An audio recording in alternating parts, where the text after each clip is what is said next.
Sir, Telangana రాష్ట్ర ముఖ్యమంత్రిగా రేవంత్ రెడ్డి గారు బాధ్యతలు చేపట్టిన తర్వాత మొదటిసారిగా రేపు వరంగల్ పర్యటన రాబోతున్నారు.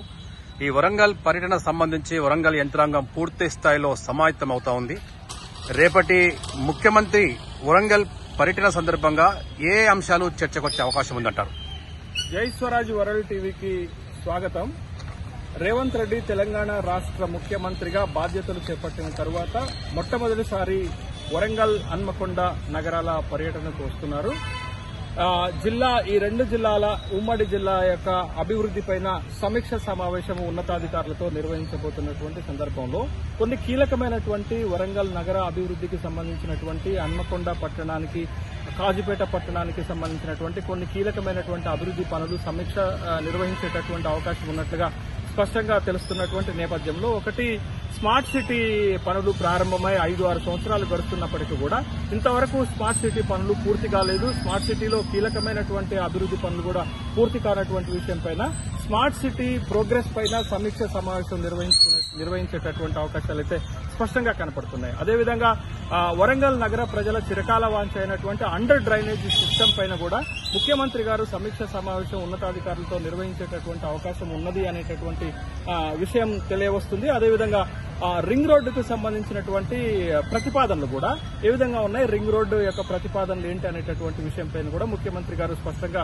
సమీక్ష చేసేటటువంటి అవకాశం ఉంది. అదేవిధంగా మామ్నూరు ఎయిర్పోర్టు పునరుద్ధరణ పైన కీలకమైనటువంటి దశల్లో ఉన్నటువంటి సందర్భంలో మామ్నూరు ఎయిర్పోర్టుకు కావాల్సినటువంటి భూమిని కేటాయించడంతో పాటు మామ్నూరు ఎయిర్పోర్టు పునరుద్ధరణ చేసేటటువంటి కార్యక్రమాలను వేగవంతం చేసే విధంగా ముఖ్యమంత్రి గారు సూచనలు చేసేటటువంటి అవకాశం ఉంది అనేటటువంటి వార్తలు వస్తున్నాయి. అదేవిధంగా కాళోజీ కళాక్షేత్రం 2015 నుంచి ఇప్పటి వరకు పూర్తిగానటువంటి కాళోజీ కళాక్షేత్రం పనితీరు ఎలా ఉంది, కాళోజీ కళాక్షేత్రాన్ని పూర్తి చేయడానికి ఉన్నటువంటి అడ్డంకులు ఏంటి అనేటటువంటి విషయం పైన, ఎప్పటి వరకు పూర్తి చేయొచ్చు అనేటటువంటి విషయం పైన కూడా సమీక్ష చేసేటటువంటి అవకాశాలు అయితే స్పష్టంగా కనపడుతున్నాయి. అదేవిధంగా వరంగల్లో ఏర్పాటు చేసినటువంటి టెక్స్టైల్ పార్క్ ప్రోగ్రెస్ పైన కూడా, టెక్స్టైల్ పార్క్ ఎందుకు పెద్దగా ప్రైవేట్ పెట్టుబడులను ఆకర్షించలేకపోతుంది అనేటటువంటి విషయం పైన, టెక్స్టైల్ పార్క్ అభివృద్ది కోసం తీసుకోవాల్సినటువంటి చర్యలపైన ముఖ్యమంత్రి గారు అధికారులతోటి సమీక్ష నిర్వహించేటటువంటి అవకాశం ఉన్నట్టుగా తెలుస్తుంది. అదేవిధంగా నయీం నగర్ నాలా డెవలప్మెంట్ కార్యక్రమాలు జరుగుతున్నాయి. ఆ డెవలప్మెంట్ పూర్తి స్థాయిలో కొనసాగుతున్నటువంటి నేపథ్యంలో స్వయంగా ముఖ్యమంత్రి గారు ఫీల్డ్ సర్వే నాలా డెవలప్మెంట్ పనులను, నయీం నగర్ నాలా డెవలప్మెంట్ పనులను పరీక్షించేటటువంటి అవకాశం ఉన్నట్టుగా కూడా తెలుస్తుంది. అయితే వీటన్నిటితో పాటు వరంగల్ నగరానికి కీలకంగా కావాల్సినటువంటి మరికొన్ని విషయాలపైన కూడా ముఖ్యమంత్రి గారు పరిశీలన, సమీక్ష చేస్తే బాగుంటుందనేటటువంటి అభిప్రాయం ప్రజల నుండి వ్యక్తమవుతుంది. మరి ముఖ్యంగా వరంగల్ నగరంలో డబుల్ బెడ్రూమ్ ఇళ్లు కట్టి నిర్మాణమై ఉన్నప్పటికీ కూడా వాటిని పేద ప్రజలకు పంచలేదు. ఆ విషయంపైన ఒక నిర్ణయం తీసుకోవాల్సినటువంటి అవసరం ఉంది. తర్వాత రేవంత్ రెడ్డి ప్రభుత్వం, కాంగ్రెస్ ప్రభుత్వం అధికారంలోకి వచ్చిన తర్వాత ప్రతి జిల్లాలో 3000 గృహలక్ష్మి పథకం కింద ఇళ్లు కట్టించేటటువంటి కార్యక్రమం ఉంది. తర్వాత వరంగల్, హన్మకొండ జిల్లాలకు కూడా 3000 ఇళ్లను శాంక్షన్ చేసినటువంటి పరిస్థితి ఉంది. వాటిని కూడా వేగవంతం చేయాల్సినటువంటి అవసరం ఉంది. వాటిపైన సమీక్ష చేస్తే పేద ప్రజల పక్షాన ఇళ్లు కట్టించేటటువంటి కార్యక్రమం వేగవంతమవుతుంది. దాన్ని కూడా సమీక్ష చేయాల్సినటువంటి అవసరం ఉందని పేద ప్రజల నుంచి అభిప్రాయాలు వ్యక్తమవుతున్నటువంటి నేపథ్యంలో, తర్వాత వరంగల్తో పాటు ఉత్తర తెలంగాణలో ఉన్నటువంటి పేద రోగులకు వైద్యం అందించేటటువంటి ఎంజీఎంలో సరైనటువంటి వైద్య సదుపాయాలు అందుబాటులోకి లేవు, సరిగా రోగులకు వైద్యం అందట్లేదు అనేటటువంటి ఆరోపణలు వస్తున్నటువంటి సందర్భంలో ముఖ్యమంత్రి గారికి ప్రజల పక్షాన ఒక సామాజికవేత్తగా నేను చేసేటటువంటి విజ్ఞప్తి, రేపటి పర్యటనలో ముఖ్యమంత్రి గారు ఎంజీఎం ని సందర్శిస్తే బాగుంటుంది అనేటటువంటి అభిప్రాయం వ్యక్తమవుతుంది. ఎంజీఎం ని సందర్శించి అక్కడ ఉన్నటువంటి సౌకర్యాలను పరిశీలన చేయడం వల్ల ఎంజీఎం పరిస్థితులు మెరుగుపడేటటువంటి అవకాశం ఉంది. కాబట్టి ఇంతవరకు ఏ ముఖ్యమంత్రి కూడా ఎంజీఎం ని సందర్శించలేదు.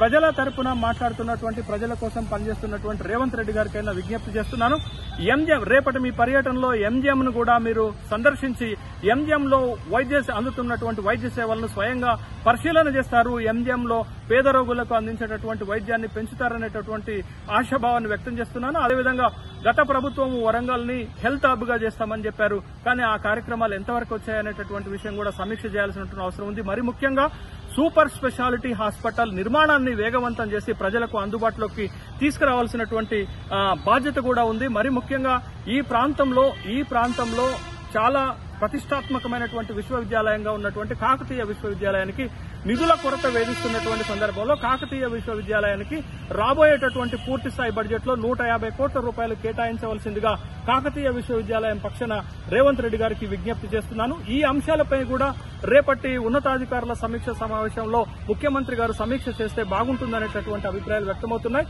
అయితే వరంగల్ ని గతంలో ముఖ్యమంత్రి గారు కూడా పర్యటన చేసి కె చంద్రశేఖరరావు కూడా అనేక హామీలు ఇచ్చారు.